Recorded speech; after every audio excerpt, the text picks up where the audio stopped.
funny. I was like, to be the biggest, you know, to be the biggest man on the planet, and to have to, and now he's having really bad health issues right now. Right. And I think Exactly. and have children and crawl on the stage and be in a wheelchair. I understand winning titles and winning championships put your put your put your family in a good place. But at the exact same time, Ronnie has 2 degrees, master's degrees in economics and finance. He was a successful police officer, so he could do other things. I understand, if you got to listen to the podcast with Flex talking about, how he went after the money versus, you know, when he knew Ronnie was going to beat him in '98 is when Ronnie was in the second call out and Ronnie said, "I just signed a contract with Weeder," because there's no loyalty in this sport, and that's what we have to understand. There's no loyalty with the IFBB to any of us athletes in this sport.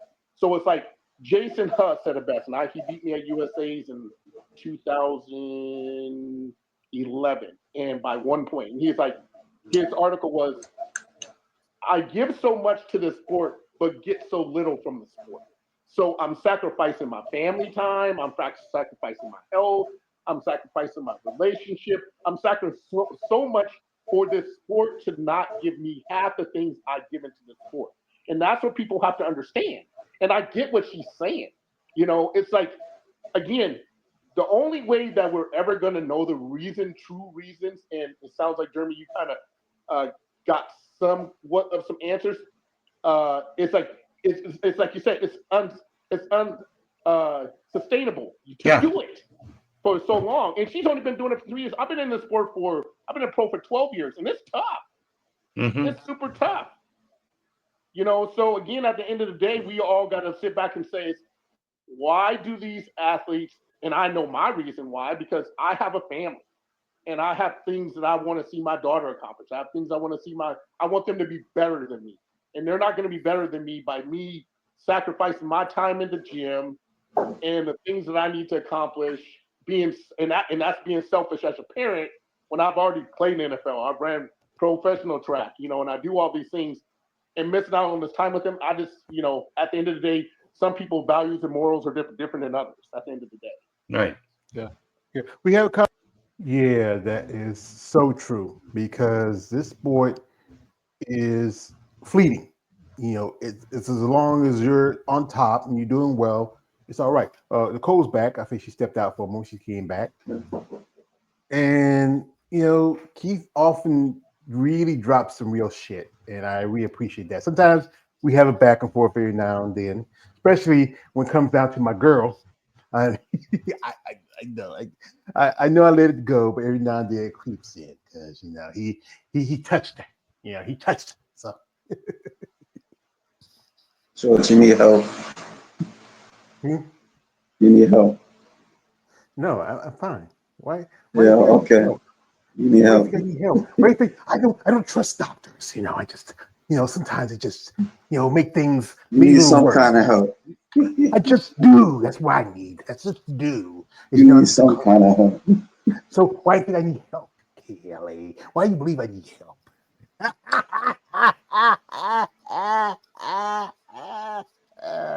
You made him come out. You should have said that. You made him come out. I couldn't help myself. Yeah, you can't help yourself. Media cannot. But yeah, you often give good points, and I appreciate that. And I appreciate when any of y'all come on here who share your thoughts about bodybuilding, be it if you're a competitor, if you're a fan, or just someone who just feel like there's more to life than just pumping weights and getting on stage and butt naked. But my man Keith, he's really determined about what he wants to do, and I think again he has a future, whatever he does. If it's not bodybuilding, it's just said he's doing some bowling. That's pretty good. Bowling is it's very popular sport now. It's been popular for quite a long time. He's still showing on television. Did you know like what was his? How did he feel when he was at his first show? You mean his first bowling show? He has both bowling like competition. No bodybuilding show like that. I mean, that's why. It's been a while. it was back in the. You got me back in the first interview. I think he was kind of. I think he said he was kind of nervous. It's been a long time. You know, if I can go back and I can pull it, but it's back there somewhere in the. It's okay. You ain't gotta. Yeah, It's okay. yeah. But I think anybody who does a sport, you're gonna be nervous because I know I Yeah. talk to some ladies that tell me like sometimes they might get sick and puke, or somebody get a little sippy sip. I remember I was Yeah. talking with Stephanie Jones when she competed. She said she got a little sippy sip, you know, because sometimes look at make you loose with the goose. I used to remember Yeah. used to play that in my used to work at the club. Loose with the goose. Dun, dun, dun, dun. Mm. Ooh, just acting like a fool, you know.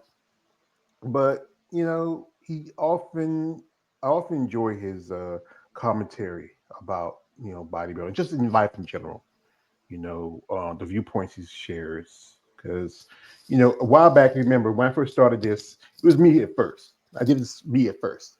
Then I had my partner Jared, and he was there for a couple of years. Jared moved on, and then it was about it was 2023 when he called me because he had my number. He called me and said, George, I've been thinking about because he has a YouTube channel also, but he hasn't been putting too much stuff on it.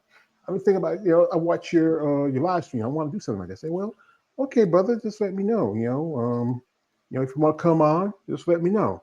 And he enjoys it because he gets to talk about bodybuilding. And also he gets to interact with other bodybuilders. We had people like Lloyd Conley, we had Mary Ann on here, a couple of ladies, sometimes he'll say like if you don't see no ladies here, you don't want to come on. And sometimes you get tired of the same thing, we go over stuff over again. But then if we find something that he really sink his teeth into it, he loves to talk about it. And also he just did lives with me. Our man I just watched the video earlier. He has done some live for our man Jeremy. Jeremy of the female muscle of Yeah. physique fam. Right. And I think it's on his. He tagged Jeremy. Jeremy tagged him with something, and it's on here. It's from one of his. I think one of the lives he did a while back. Quite a few lives. So we'll pull it up here, and give me a sec. My computer is a little slow. And wait a second. Here we go. And here it is. It was me, Jeremy, and Janine Mikowski, which I think it was like from his channel. Fundamental. Absolutely. Yeah. There was one other subject we got into discussing this, Keith, before you showed up backstage in the studio, and it's concerning what's happening this weekend in women's physique in the class show. And here we've got the competitor list, which they posted, and it's that name right up there at the top. Natalia Abraham Coelho is seeing fit to start competing again with regular pro shows. And if anybody has followed this woman, when she gets started, she's like a force of nature. She can't be stopped. Like when I double checked within the past, it's like here, she's like, what was it? From 2020, most of it 2022 to 2023, this woman went on a tear. IFB Pittsburgh Pro, first place. New York Pro, first place. Muscle Conscious Brazil Pro, first place. Then she wins her title at the Olympia. Then Pittsburgh Pro wins again. New York Pro wins again. Competes at the Mr. Olympia. Competes that year. 2023 gets second. Atlantic Coast Pro, first place. Then she finally takes a break from competing. But it's just when this woman gets started, she can't be stopped. A female bodybuilding channel posted a really interesting post about that because this has caused quite a bit of debate among fans and competitors alike. Is that because thanks to them removing the point system, every single one of these pro wins was another pro competitor that was removed from the Olympia field, because qualification, you have to win the pro show. And so that was the question they asked over there is, should she be allowed to compete as a pro? Should she not? Should she withhold competing as a pro so that other people can do so for this reason? And that's caused lively debate in the female muscle community. So I know, George, if you could reiterate, and Janine could reiterate what you were saying, and then Keith, I'd love to hear your thoughts too. Well, she's been on my live stream a couple of times. I'm not a big fan of the type. She's impressive physique, I would say that. I feel like this. When you come into a show, and some ladies actually reached out to me saying, this one lady told me, say, we talked about this before, how she comes in and do these shows. This is the first year they're gonna have women's physique. I will understand maybe most definitely a show like New York or Pittsburgh or hell, even the Arizona Pro. She's done that before. I don't think she won that show, but she's done it before. Those are, I would say, big level shows.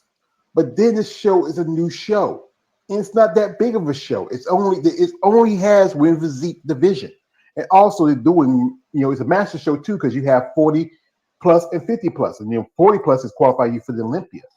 So you come in here, you have somebody like one person's on the list is Amandi Amandi, and she competed with Natalia at Pittsburgh, and then you remember Emily Sherbert that year when Natalia won the Olympia. Emily did both Pittsburgh and New York, and I even said to somebody, Emily should just skipped it because she got a qualification in Omaha. Why did she just skip it? She want to compete. I understand you want to compete. You want to see you test your medal against a top level competitor like Natalia. But when you do a show after that and take second again, you're just wasting your time and your money. Especially if there are no points, right? Like if it's points, it's a little bit different. When we had the points, it was a bit more fair. But let's be realistic. Do you know any other Olympians that go out and compete to the other show? No, they don't want to. Their focus is on the fucking Olympia. Their focus should be on nothing but the Olympia. If you're one of those top athletes, that should be your focus, not all the other shows. Okay. For an example, when I was even an amateur and I had qualifications for nationals for life because I won my province, right? My only show was national, to turn pro. That was my big show. That's where I put all my energy. I didn't do a warm-up show. I focused on one thing. All the top Olympians never, did Phil Heath go out and do another show? You know what I'm saying?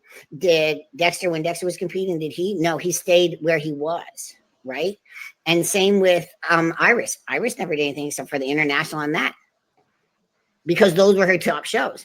Andrea Shaw stays in bodybuilding, stays in the Olympia ring, right? If she had to requalify, yeah, I would see her come down. But they're taking spots. She's taking spots away from others, and you're losing the steam. The athletes go like this: "Fuck it, why bother showing up now? I have trained my ass off to be at this show, and now she shows up." You see what I mean? The tension is there. The tension is there. She doesn't need to qualify to the Olympia. She's already qualified, and you're an Olympian, so that means you're always qualified because you already have that win. Am I not wrong, Keith? Is that right, Keith? Once you've won an Olympia, you always have qualification. Oh yeah. So then why Juliet Bergman came back and competed in 2000. Sorry, go ahead. Taking money and taking positions from other athletes. I find that very greedy. There's a bikini girl that does the exact same thing. What do you you're trying to get all these other titles? It's heartbreaking for the athletes. It really is.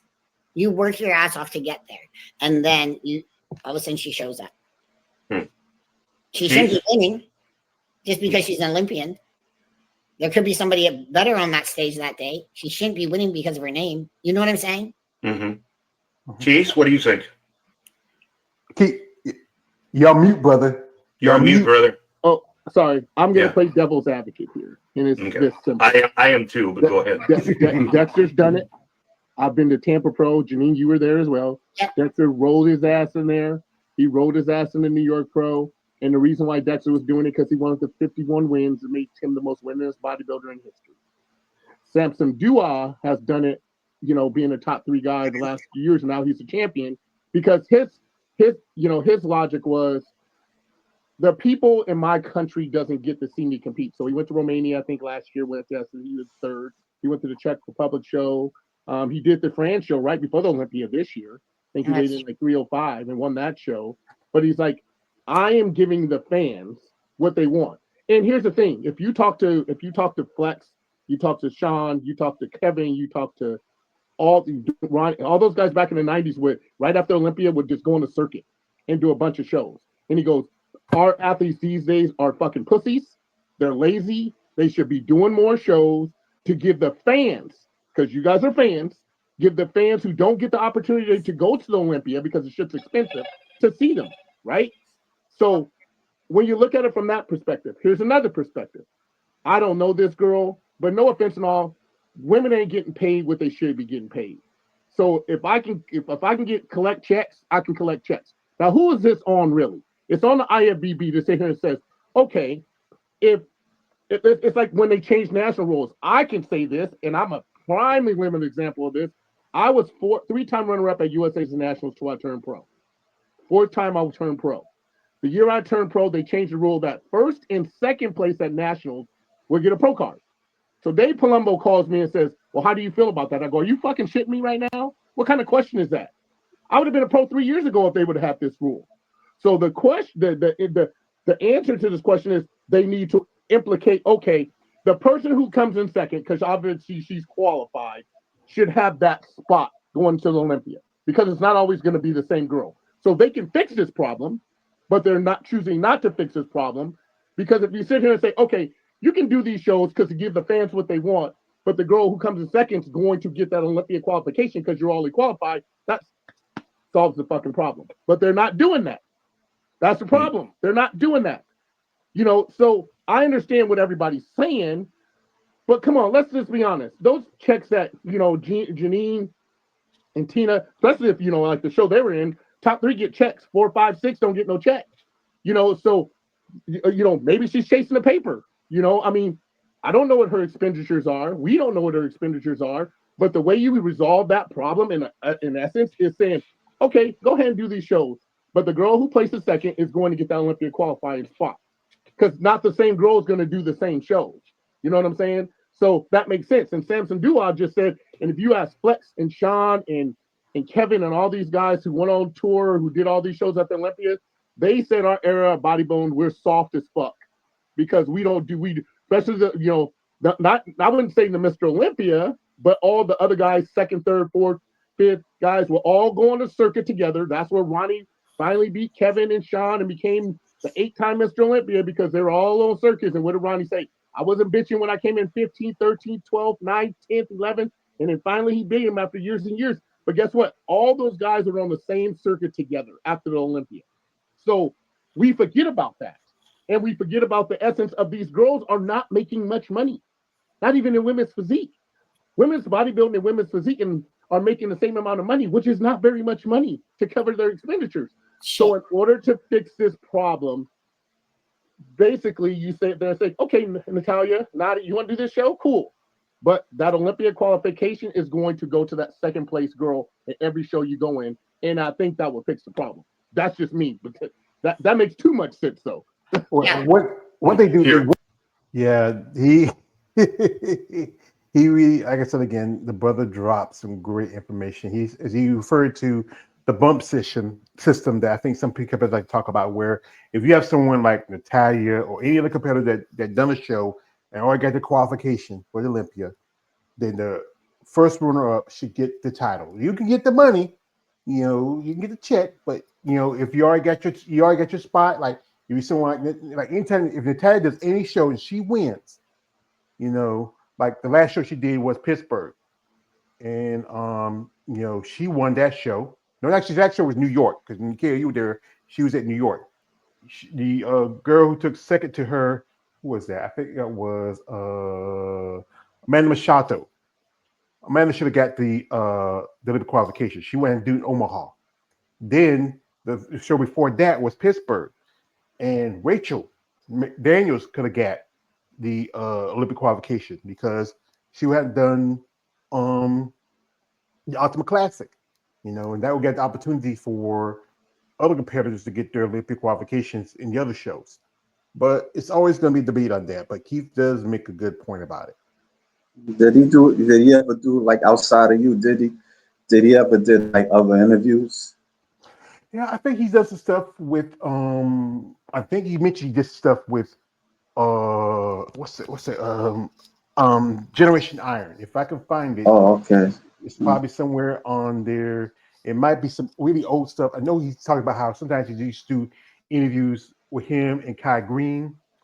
If I can, I really, he also remember he also has his own YouTube channel.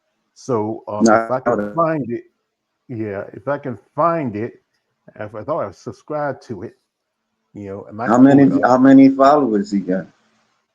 Yeah. I, I don't know. I trying Yeah, to think. but you can Yeah, wait. You can check his Instagram. yeah, I mean, his YouTube page. yeah. But yeah, Keith. Like I said, I really enjoy when we get to come on here about every Friday, every Monday, and just sit and just shoot the breeze, talk about stuff, and even laugh, when I sound like the mother did. No, he's not dead. He just gotta really take care of himself now. He has to really take the time and Do you you know what? know Like, I, do you have an idea what happened, or you're not sure? well, what I was told by Tina is some kind of compromise of his system because he's been going through for a while, but he just was just putting it off because he wanted to shoot and do this show, the Chicago Pro. Mm. Um, we talked earlier today. He said he's doing fine. They just run some tests on him. He just has to take the time and do cover. I did find a video on him while I was sitting here looking. I'm going to pull it up Mm. here and show it y'all. It's a little something he did, a little ditty. I think for somebody else's YouTube. You Because blowing I'm up, always George. I don't. what? You're blowing up. Your screen is blowing. Looks like it's blowing up. Doing this But morning? Okay. forget it. Forget it. Early. My name is Keith Williams. Been in Minnesota now for 1995. I went to St. Cloud State. Played football there. I ran track there. I left school early in 1996. Can you guys hear me? Hello? Hello? This is for the camera.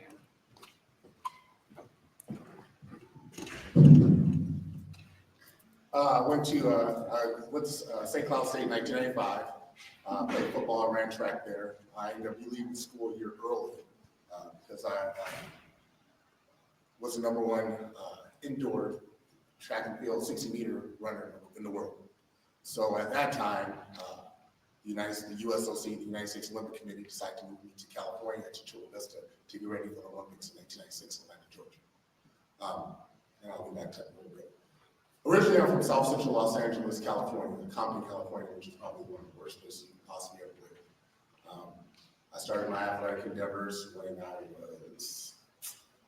was 9. I started running track for a team called LA Jets in Crenshaw, California.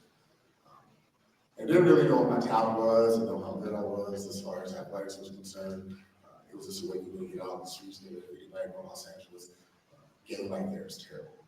So I didn't really, actually, the funny thing is I didn't really even get into athletics, real athletics, until my freshman year in high school. Didn't get to play popcorn football, didn't get to do little league baseball and that stuff because my mom was a 17-year-old crack addict. So basically from the time I was a freshman in high school till now, I've been pretty much raising myself. In high school, I lived in 4 different families.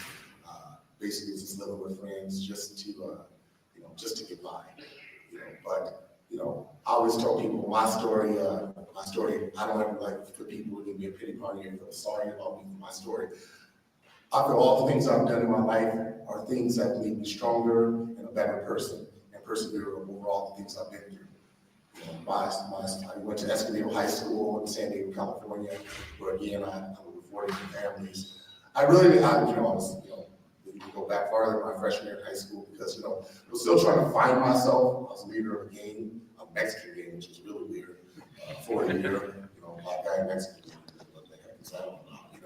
But I was just trying to find myself, I realized, I didn't know what kind of talent I really had until one year I went out for track, and I went to go out for the track team and ran and started winning and winning some races. I had 2 people, there's some people in my life that inspired me to be the person I am, to be making the stand here today. And two of those people are a couple called named Rick and Pam Hansen. Rick was my offensive coordinator in my high school, and Pam Hansen was my track coach, and she was an elementary teacher who was Rick's wife that was down the street. And he was my offensive coordinator, and she was my track coach.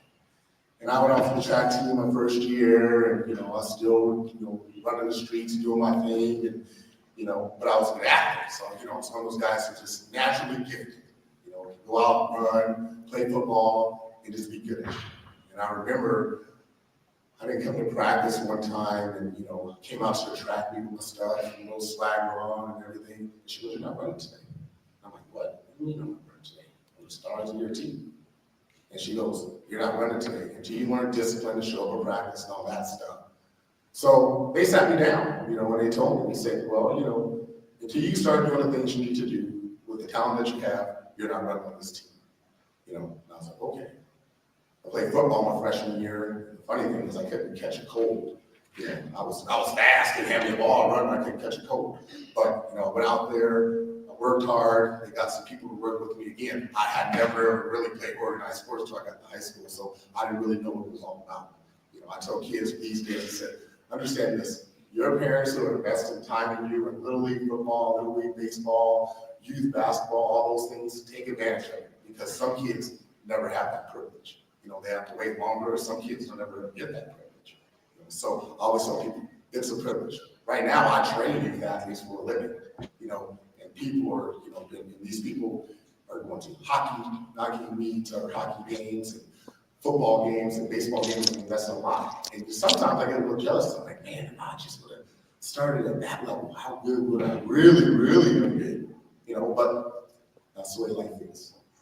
So getting back to my high school career, I went to SNL High School and I played football there. I was a 2-time All-American in San Diego. I was a 3-time state champion in track and field, based off of after dealing with Rick and Pam and Tom Everest and Bruce Ward, my athletic director, Bob Clay, my vice principal. These guys all had faith in me that I could actually do something with my life. They told me I had to get out of my game and I had to focus on my studies and I had to become more disciplined in my endeavors. So I was like, okay, I have to leave my buddies. But I figured that wasn't getting me anywhere anyway. Most of the guys, that I had ran in the game with, 2 of them are in jail for life for killing somebody. 2 of my buddies are dead from getting in a car accident. And I started seeing all these things go on around me, and I'm like, okay, this is not for me. Now I have a choice to make. And I always tell people, I'm not a person of excuses. I've never been a person of excuses whatsoever. You can go east or you can go west. You can make the right decision, you can make the wrong decision. I just decided to make the right decision. God bless it. And so through my high school career, like I said, I was 2-time All-American, 3-time state champ. My senior year in high school, I was the #1 hurdler in the nation for high school track and field, the 300 110 hurdles. Me and a guy, Brian Bronson from Texas, we would just battle back and forth all year long. And then my senior year in high school, I was getting ready to go to Tallahassee, Florida for the Junior Olympics. I was the first youngest sponsored athlete by Nike. And that was a big deal to me because, graduating from high school, I'm being courted by every college in the country. My life's on a good path now. A lot of people didn't know my story. Actually, one day this paper wrote the story about how this black kid who lived with all these different families and nobody ever knew because I just, ran my life as I was a normal kid, but nobody knew any of this stuff. Wrote this article about how, my whole life journey to where I got to. Well, it was an onslaught of letters and support for the community in which I came from. It was great. So summer comes, my senior year in high school, me and my buddy decide to, go to a going away party that we have for me in San Diego, and we're driving down the road, and all of a sudden, a car comes across the median, hits me head on, me and my buddy, shatters my vertebrae, broke my jaw, and I'm down for 4.5 months. I go to the hospital, was life-flighting from the hospital that night. I was life-flighting from the scene. I don't even remember most of it, but I was life-flighting from the scene to the hospital. And I woke up, had a halo on my head, my mouth wired shut, and a doctor from India told me that I'm never, ever going to play sports my whole entire life again. Never any kind of impact sports ever. Now, but she's up in my shoes right now. My athletic endeavors is my ticket out. was the smartest kid in high school. I wasn't. I'm not gonna sit here and lie to you guys say I was a scholar, because I wasn't. I barely got into high school. And now this is my opportunity to make something in my life, and it's all been taken away from me. It's gone. The doctor comes in and tells me, you're never gonna play any kind of physical activities ever again. And I'm like, I can't even talk to him because my mouth's wired shut. So that makes it even worse. I'm like, sitting here thinking to myself, what do I do now? So I stayed in the hospital for about 2 weeks. Finally, I was released to my foster parents. Just walking around with a walker and a halo and depressed. And right, you gotta realize, now in my senior year in high school, you got some big kids these days. So my senior year in high school, when this sounds funny, I said, I look like a little skinny Somalian kid. Seriously. That's how little I was. Maybe I think my senior in high school, I was 150 pounds soaking wet. I was fast as molasses, but I was a little tiny kid. So now, mouth's wired shut, halo on my head, I can't eat any food, I gotta get everything liquefied, lose some weight, now I'm getting depressed. So I'm sitting there at my foster parents' house, I'm like, well, what do you do now? Do you let this beat you? Or all the things that you've been through in life, with your mom being a crack addict, leaving you soon you're in high school, all the things you overcome, do you let this beat you or do you conquer? So I decided to conquer. I decided that I'm not gonna let anybody tell me or dictate my life, period. And that's what I did. So started a rehab program, ended up having to start over. Now you realize every college, UCLA, Florida State, Arizona State, USC, all these colleges are now gone because it's a risk factor for them to sign me to a scholarship, because if something happens, my career's done, and based off the doctor's report, I'm not supposed to play any sports ever again. So that happens to me, and I go through all this rehab, do all this stuff. I end up going to a small little community college called Taft Community College, with 2-time national champs in football. Now Taft is infamous for track and field and for football. This is a school where the most talented players in the country go to who don't have good grades. And most players come from Florida, Louisiana, North Carolina, and then California. California has 125 community colleges. They have some of the best football ever as far as community college. So all these guys are trying to figure out their lives and get there. So he dropped me in this town. And now you understand, Taft is a town of 1,500 people, 1 stoplight, 1 McDonald's, a bowling alley, and all white people in a town, and a football team of all black athletes, and a track team of all black athletes. So I'm like, what the heck, I wake up, I go there in the dark, I wake up in the light, and all I see is oil rigs around me. What the heck did they take me? But it was a place for me to study on, they were willing to take a chance on me, a place for me to get my studies right, because again, I wasn't the best student, but take a chance on me. I'm like, oh, what am I going to do? Am I going to leave this place and go back to San Diego, where all my friends are doing nothing, and be stuck in the water, or move my feet and make something of myself? A year later, I graduated from Taft Community College. Actually, I transferred from Taft Community College, went to Lane Community College in Eugene, Oregon, ran track for Nike International, played basketball there as well, because I was a basketball player. Eugene, Oregon didn't have football, so I had to scout a year. I was offered a scholarship by St. Cloud State. It was my one opportunity, by several, but St. Cloud was probably the most boring at the time, opportunity to come play college football on the track. So I jumped in it. Went to St. Cloud State in 1995, became all-conference, All-American in track and field, All-American, all-conference in football. Again, now I leave St. Cloud State in 1995 or 96 to go to the Olympics. Now I'm the #1 track athlete in the country. So from that point on, I go to USLC, San Diego, start training, get ready for the Olympics. Right before the Olympic trials, I'm at practice. My agent at the time was Jimmy Gould, represented Boy Stringer, who we all know passed away. They want to know how fast I ran 40. So at the end of my practice, I'm standing there, like, how fast this guy ran 40? My agent, I never ran 40, didn't know what the big deal was. The football field was 100 yards. So I was in there saying, who cares? Last practice, run, tweak my hamstring. Dang it. what's going on? Like, oh, you just hurt your hamstring, we'll get it back together and everything else. Obstacle. I'm a month away from the Olympics. This is my opportunity. I'm the #1 track athlete in the country at the time, in 100 meters. And I'm hurting. What do I need? So I rehab, do my work, keep continuing to run, keep continuing to train, end up going to the Olympics. Got to the third round of the Olympics, hurt my hamstring again, but I was also on my 4x100 relay team.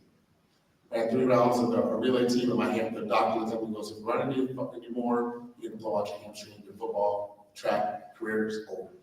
So being I was already ran 3 rounds, I still was able to get my, people still playing me for us to lose to Canada and get a silver medal, but we ended up getting silver medal losing to Canada. After that, I started trying to figure out, so my next endeavor was, I knew that track and field would catapult me into the NFL if I had a really good, if I had a medal at the Olympics and all these other things, NFL teams and most other things, because everybody knows play football. Went out to the Denver Broncos in 1996 for a workout. My agent called us the Denver Broncos and see if we want to work out. So I'm like, all right. Talked to Jack Galloway, went out to Denver. They said, workout was 40, bench press, vertical, all that stuff. And went out to Denver, ran a 4.2 flat 40, first time. Second time, ran a 4.16, it was my second time. Vertical, 36.5, bench press, 225, 21 times, and they signed me right on the spot. I left to my hotel before I even got to my hotel. My agent goes, you want to be a Bronco? I said, yeah, sounds like a good idea. What other plans do I have right now? So signed with the Denver Broncos. Played with the Denver Broncos for 2.5 years. Went with them as on the practice squad to the Super Bowl. You guys were almost supposed to get there, I think, in 1998. Then played the NFL Europe for 3.5 years. My second year in Denver, my second half year in Denver, I was saved to the Green Bay Packers. You guys are good, right? They moved me to defensive back end. At that time, I played there for a little bit. As a kickoff punt return, defensive back, because they moved me from I was playing running back in Denver, but at the time, Terrell Davis was running back, so I wasn't getting much playing time. So moving to a new position probably was a pretty good idea. So moved to defensive back. I played for the Packers as a kickoff punt return there. Defensive back, played diamond nickel package, had a pretty good time there. Then later in my career, I decided football just wasn't for me. I had a bad concussion actually. Put me out for about 5.5 minutes. It just never was the same. So from that point in time in my life, I said, what do I do now? I'm playing football, too big to run track anymore. What do I do? So I just got into the world of bodybuilding, and that's where I'm at today in my journey. Started competing in 2006. Did a local bodybuilding show, didn't even know what I was doing, and had a little fun with it. Took off a couple of years from it, started doing it again, and now I'm the #1 amateur bodybuilder in the country. Unfortunately, I've been the 6th-time runner-up in the last 6 pro qualifiers that we have in the country. You can only turn pro in 3 shows a year. That's USA Championships, North American Championships, or Nationals. And I went to all 6 shows and I've been runner-up. But my idea is, the best quote I actually just read it from my trainer who sent me, my former trainer, says, a man's character is not by what he's made of right now, so a man's character is made up by how many times he's been knocked down but can pull himself back up. And I've been knocked down a lot of endeavors, coming from the streets of Los Angeles, being hit by a drunk driver, overcoming all these adversities. My message to kids always say this. Never make excuses for yourself. Never make excuses. I train right now to this day as I compete in bodybuilding, I train athletes. I train some of the top YZ athletes, you guys call some rivals. I train a ton of hockey kids in Maple Grove, soccer girls. And my message always to them is this. Always give 100%, 10% effort in everything you do. And always be passionate in what you do. The Philadelphia Flyers coach, I love watching and listening to other people to not educate myself to inspire other athletes to do great things. Be passionate in what you do. Because if you don't have a passion for what you do, it doesn't matter what you do. You're done. If you don't have a passion for football or school or whatever sports you play, it doesn't matter. I've had a passion for everything I've done. I've learned everything I've done. And now my passion is training athletes. I was telling my athletes yesterday, I train the Maple Grove Osceola youth hockey team, PBs and Bantams and Bantam D1s and Thomas when I crossed my routes. And I said, I feel everything you guys feel because I was an athlete.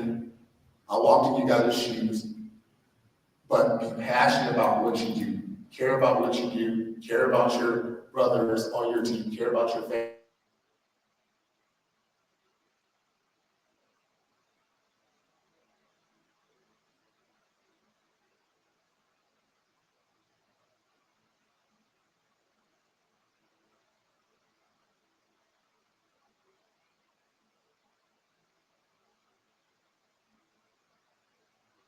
Here in school, goes into the locker room, steals $10, gets kicked off the wrestling team. The only way he gets back in the wrestling team, they said, I'll move him into my house, take responsibility for him, and all of a sudden I got this kid living in my house. Whoa, okay. Isaiah now, make a long story short, Isaiah now, when I moved him into my house, he was a sophomore in high school. He was a senior in high school with a sophomore education. He basically was the same story as mine. Mom was a drug addict, didn't really have much going on for him. The moral of the story is if you care about somebody or you see somebody, and I'll tell parents this too and everybody, if you see somebody or you see one of your teammates or somebody struggling, help them out. I'm gonna tell you, Isaiah, the only reason why Isaiah was in my house is because his teammates from Isaiah High School came up to me that I trained and approached me with the situation. And that's the reason why that kid was in my house. Isaiah now graduated from high school, went to college, and is in special ops in the Marines in San Diego. And no better feeling is to see some kid like that not make it, because I wrote a paper in college called Being Statistic. And that was, right now, honestly, where I came from, I'm supposed to be dead, in jail, or doing something that I'm not doing today. And the funny thing is somebody was like, you always smiling, you always laughing. I'm like, because where I came from, you're happy, I'm in Western suburbs, I live in Whiteside right down the street. I could never imagine myself being where I am today from where I came from. So that's why I tell the athletes and people of all colors, of wherever you came from, don't make excuses, because excuses don't sit very well with you. Let's say, take yourself out of your shoes for 1 second, put yourself in my shoes, and ask me, what would you have done? Because life's not about excuses it's about, I always tell people, you gotta keep your feet moving. Don't get stuck in the mud, don't get caught up in hype and endeavors. I just told my hockey team last night, they remember what they just came, remember the state of gold. Don't get caught being overzealous or thinking that you can't be knocked out because somebody around the corner. I take that with me every day I go to the gym because I'm the number one guy still as an amateur, and some guys always trying to take me out. And I have a good team of guys around me that support me. I always tell people, surround yourself by successful people. Doc Howie, my brother Stan, who's one of the number one fighters in the country, my fiance, my kid. Positive people around me. Attention staff, will Mr. Boswell and Mr. Bowen please report to room 2604? Mr. Boswell and Mr. Bowen, please report to room 2604. Well, folks, I'm gonna take a break on that because that's. But anyway, so I always like to share my story with people and tell you, inspire.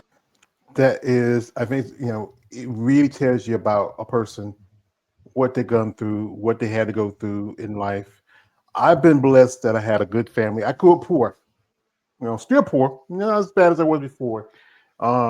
Keep anything about my older brother James, and he was, he was the man of the house. My father, my mother broke up a long time ago when I was 5 years old, maybe about five. And my mom left her because they went through a lot of steps. My brother, he stepped up. He went to college, like he went to college for a while, but then on a football scholarship, he came back home because he wanted to work. He was living with us, and he did some stuff like we had our first air conditioner. We used to have a fan. That was how we kept out of school. Had fans, and he bought an air conditioner, and then he bought a microwave. We can, when you have to back in the day, if you want to reheat something, you had to put it on the stove, put it in the oven. So I appreciate him. He makes me think about my older brother James. He didn't grow up in South Central, and our mother she never took. Well, our mom's biggest habit was tobacco. That's it. She used to do snuff, but she did tobacco. But he's an amazing person. We have some comments here. Shout out to my man David J for sticking in here. He says Chelsea Dion won a show, then did another show, taking this spot from Nadia Capasotto. Yeah. And also he says this. He says Nadia Capasotto did the same thing last year. She did 2 different shows, even though she was qualified and didn't have 2. Well, she did it before that. In 2021, she was qualified for the Olympia when she won when she was qualified to Olympia. She did the what was it? She did the Remaining Muscle Fest, and then she did the Big Man Weekend, which was after that one. So she did it twice. What about what's that? So, folks, that was a great little interview for our dear friend, Mr. Big Keith William. We're not gonna be on here too much longer. If anybody wants to talk about some other things that's coming up, you're welcome to speak.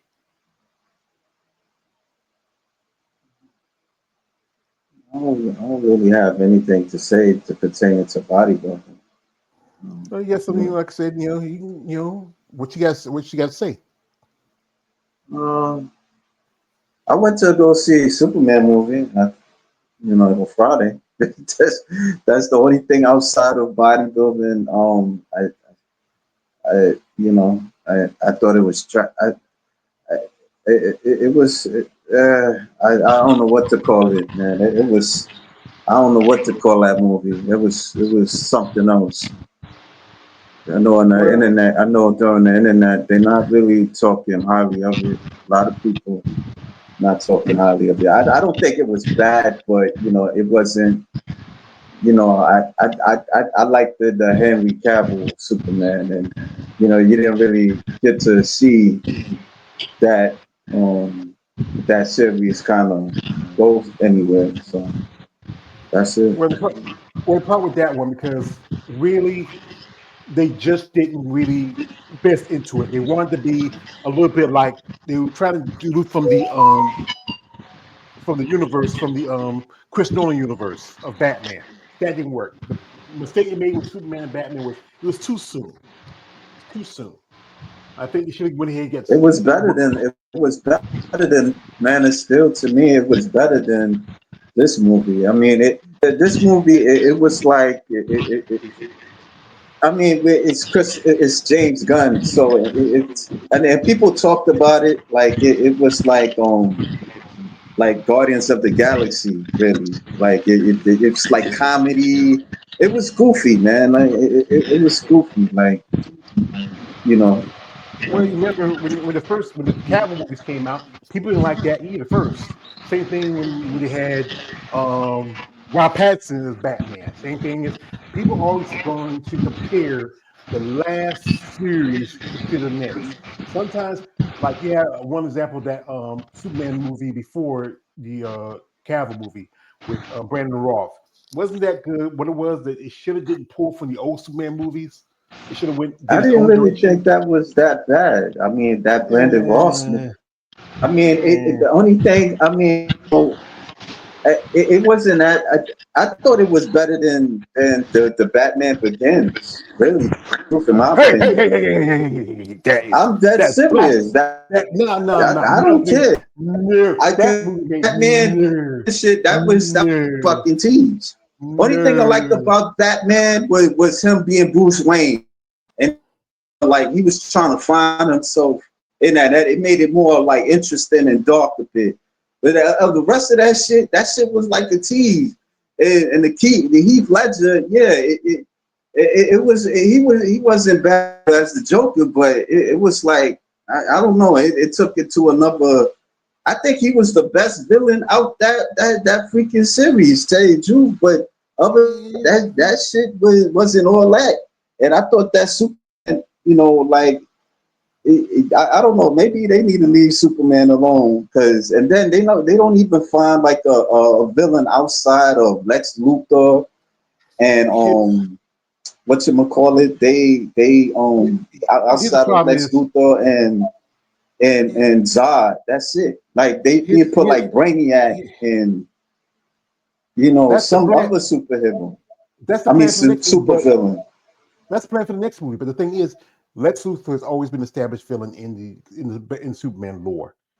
That's one of his biggest enemies. And even though you have Zod, yes, Zod was only in the second Superman movie with Christopher Reeves and the first movie with Cavill. Those are the villains that really are part of the Superman lore. Brainiac, even though he's known in Superman comics, a lot of people don't know him as much. It's just the ones that I think more people are familiar with, because a lot of people don't follow the comics as much as do the movies. They can make it still interesting. I mean, because they I mean, look at Deadpool. Like, he wasn't a popular superhero like that, and it made money. So I mean, they could find a way. Like, it's not like they can't. Well, it's always the thing. Remember, the same actor played Deadpool, played Green Lantern, and that movie didn't do that good. So it's always going to hit or miss depending. Oh, right here, where so long as we have Nicole here, she put out a little video. She did a session with a lady we both got a pleasure interviewing, Samaya Sowar. And I'm going to pull this up, and it's on YouTube. You want to check it out? And Nicole, you can talk about it a little bit while we got you here. So we're going to pull it up. Okay.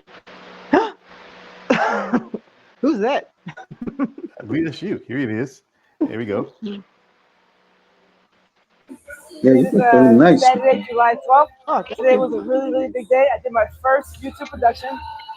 And I want to give a shout out to Samaya because we did a video collaboration together. She's also a professional bodybuilder, wellness IFBB pro. We did a leg workout today. I want to give a shout out to Shaquin, who's holding the camera right now. He is my new videographer. He did amazing work with us today. So, yeah, I'm still in prep for my competition. But in between prep, I'm working on some different projects. So, I have some more big things coming. But thank you for tuning in. And yeah, doing big things. Have a good day. Peace. Look at her shoulders. Yeah. I wouldn't mind rubbing her down after a workout.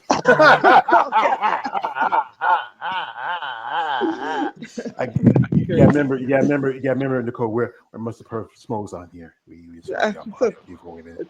It's so Why is it when you do it that it's funny?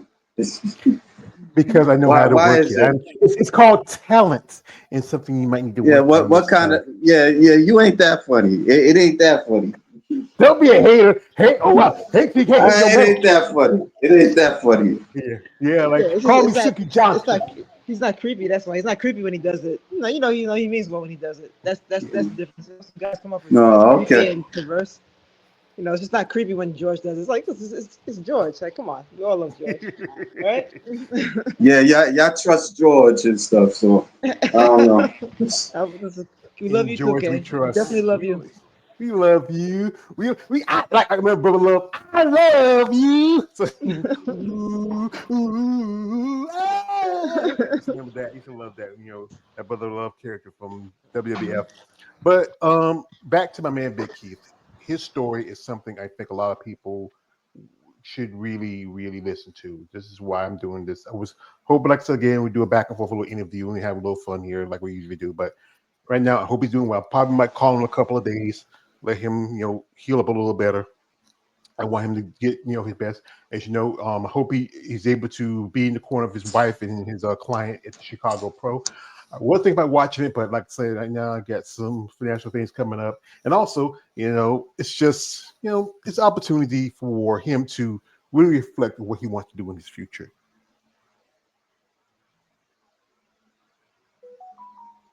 Anybody got anything to say here? Well, here we can shut it down. Oh no. I forgot. Tell Keith I wish him well. You know, it's always a pleasure hearing what he has to say because he does have a lot of knowledge. He taught me a lot just by listening to his experience and some of the stuff that he's been through. And he also gave me some perspective. Like last time he spoke, he was just talking about like, both we're in our 50s. It's like, come on, like, not really getting no money out of it. I mean, like I said, it's a very expensive hobby. So you really got to, just make some. I'll have to make some important decisions. How like many more years I want to compete because you put a lot of money into this every year. So, but as long as I love the sport, I'll compete. But yeah, it was just really nice hearing his perspective because based on his experience. So I wish him the best, and I wish him a speedy recovery. And so, tell him I said that when you speak to him. All right, I'll make sure. And we got you, my man KLA.